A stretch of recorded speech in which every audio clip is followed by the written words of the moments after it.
మీకు తెలుసా, ఒక దేశ అధినేత అయిన ట్రంప్ మన ఇండియన్ పీఎం అయిన నరేంద్ర మోదీని చంపడానికి ప్రయత్నించాడు. ఇది వినడానికి ఫేక్ గా అనిపించవచ్చు, కానీ ఇదే నిజం. వీటికి పూర్తి ఆధారాలతో సహా మీకు ఈ వీడియోలో చూపిస్తాను. వీడియో చాలా ఇంట్రెస్టింగ్ గా ఉంటుంది.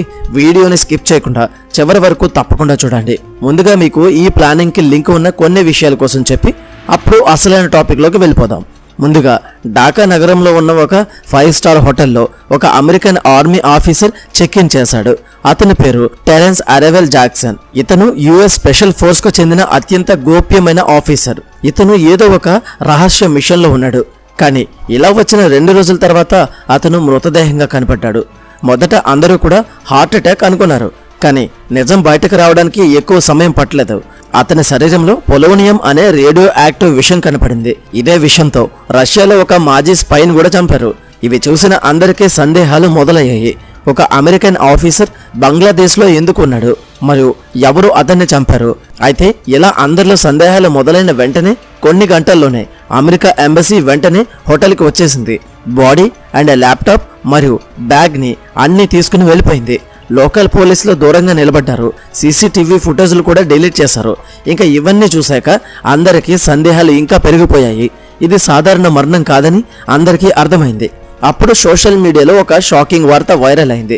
అదేంటంటే, ఈ మరణించిన టెరెన్స్ జాక్సన్ ఇండియాలో అస్థిరత సృష్టించే మిషన్లో ఉన్నాడు. అతని టార్గెట్ మోడీ కావచ్చు అనే అనుమానం అందరిలో మళ్ళీ స్టార్ట్ అయింది. ఇది కేవలం రూమర్ కాదు, రష్యా ఇంటెలిజెన్స్ కూడా ఇదే విషయం పుతిన్కి తెలియజేసిందట.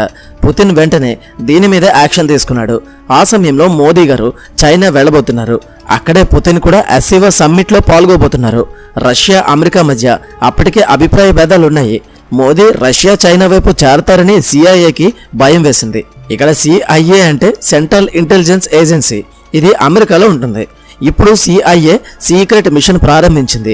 ఆ మిషన్ పేరు ఆపరేషన్ ఫాల్కన్ ఐ. దాన్ని నడిపేది జాక్సన్. కానీ పుతిన్ ఏజెన్సీలు అతన్ని ముందే పట్టేశారు. దానితో దొరికితే అంతా లాగేస్తారనే భయంతో అతను చనిపోయాడు. జాక్సన్ చనిపోయిన 2 రోజులకే మోదీ గారు ఎస్సీఓ సబ్మిట్ కి బయలుదేరారు. అక్కడ పుతిన్ స్వయంగా వచ్చి మోడీని కలిశారు. ఆ సమయంలో ఒక సన్నివేశం ప్రపంచం మొత్తం చూసింది. అది మీరు కూడా చూసే ఉంటారు. పుతిన్ తన కారు దగ్గరికి వచ్చి మోడీ గారిని లోపల కూర్చోమన్నారు.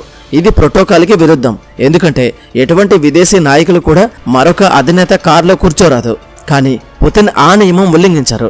ఎందుకంటే ఆ సమయంలో మోడీ గారి మీద దాడి చేసే ప్రయత్నం జరుగుతుందనే సమాచారం వచ్చింది.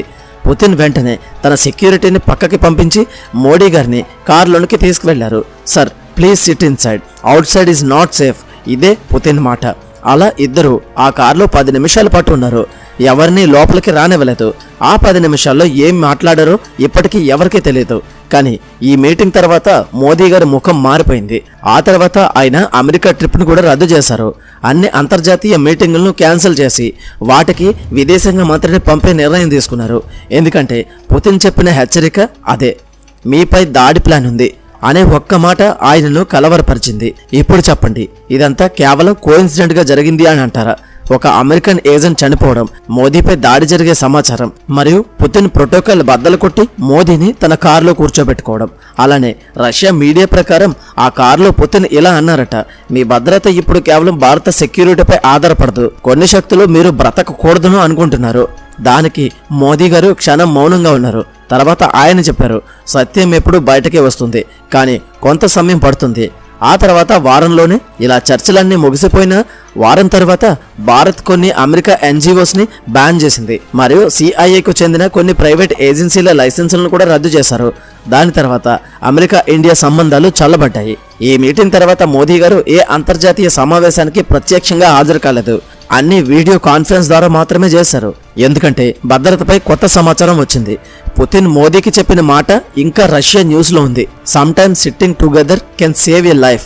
అంటే ఆ కారులో కూర్చోవడమే ఆయన ప్రాణాలను రక్షించింది. ఇప్పుడు ప్రపంచం ఈ ఘటనను ద 10 మినిట్స్ మిస్టరీ అని పిలుస్తుంది. ఎందుకంటే ఆ 10 నిమిషాల్లో ఏం జరిగింది, ఎవరితో ఏం మాట్లాడారు, ఎవరు చెప్పడం లేదు. కానీ ఒక విషయం మాత్రం ఖాయం, అది ప్రపంచ శక్తుల గేమ్ని మార్చేసింది. భారత్ ఇప్పుడు ఎవరికి దాసుడు కాదు. రష్యా, అమెరికా, చైనా ఎవరికి దాసుడు కాదు. ఇండియా ఇప్పుడు తన సొంత మార్గంలో నడుస్తుంది. టెరెన్స్ జాక్సన్ చనిపోయాడు. పుతిన్ మోడీని కారులో కూర్చోబెట్టాడు. మోడీ గారు అంతర్జాతీయ మీటింగ్లను రద్దు చేశారు. ఇవన్నీ కలిపితే మనకు ఒకే సందేహం వస్తుంది, ప్రపంచం మారబోతుంది. ఇది రాజకీయాల కన్నా పెద్ద గేమ్, ఇది సర్వైవల్ గేమ్. మోదీ పుతిన్ ఆ 10 నిమిషాల్లో ఒక ఒప్పందం కూడా చేసుకున్నారు. ఇకపై మేము ఒకరికి ఒకరు భద్రత అని. మరి ఈ కథలో నిజమెంత, రాజకీయ స్క్రిప్ట్ ఎంత అనేది కాలమే చెప్పగలదు. కానీ ఒక విషయం మాత్రం స్పష్టంగా కనిపిస్తుంది, ఆ 10 నిమిషాలు ప్రపంచ చరిత్రలో ఎప్పటికీ మర్చిపోలేనివి. నిజం చెప్పాలి అంటే రష్యా మనకి, అంటే భారత్కు ఎప్పుడూ మిత్రుడుగానే కాదు, ఒక పెద్ద సపోర్టర్గా కూడా ఉన్నారు. అలానే ఎప్పుడూ రష్యా ఇండియా రెండు కలిసే ఉండాలి. కష్ట సమయాల్లో ఒకరికి ఒకరు సపోర్ట్ చేసుకుంటూనే ఉండాలి అని కోరుకుందాం. మరి ఈ వీడియో చూసాక మీ అభిప్రాయం ఏంటో తప్పకుండా కామెంట్ రూపంలో తెలియచేయండి. అలానే మరిన్ని మంచి వీడియోస్ కోసం మన ఛానల్ని సబ్స్క్రైబ్ చేసుకుని పక్కనే ఉన్న బెల్ ఐకాన్ ఆల్లో పెట్టుకోవడం మర్చిపోవద్దు. మళ్ళీ మరొక మంచి వీడియోతో కలుద్దాం. Until then thank you, bye, Jai Hind.